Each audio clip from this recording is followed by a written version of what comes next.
Yes, neoliberalism does play the role of a kind of master ideology in that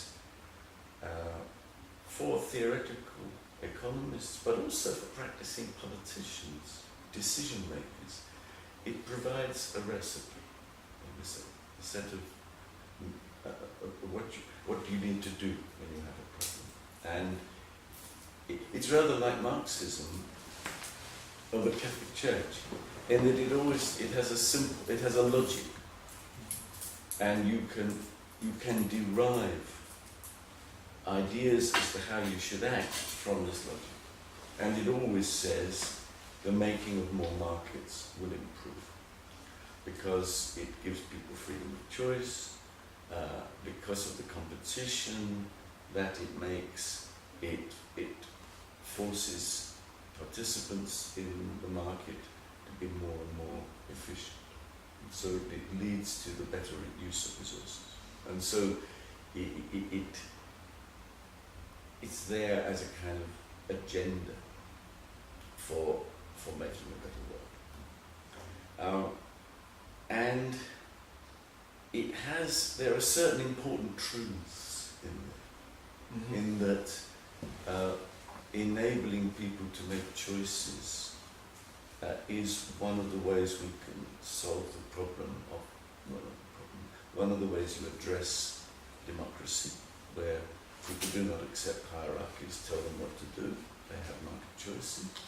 It also, in the end, it even will claim to solve moral problems, because they would claim there is a morality there. It would claim, Because in two ways. One, if you make things more efficient, you increase the amount of resources, so you increase the amount of human freedom that's possible. So secondly, by making choices possible, you let people find their own moral path, if they want to do that. But it's an extreme moral relativism.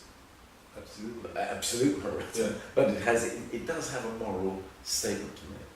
So this is why neoliberalism is attractive, and also and the kind of truth behind it. Also, the second point, the fact that competition and the need to be set against each other to do better does improve our efficiency, does put us under pressure to perform well. So these things are true. The problems of neoliberalism is that, well, there are two main ones that interest me. One is that this theme that I take from economics and I build it into a big argument about negative externalities, which we can discuss in more detail, because I think they're the heart of what I want to talk about.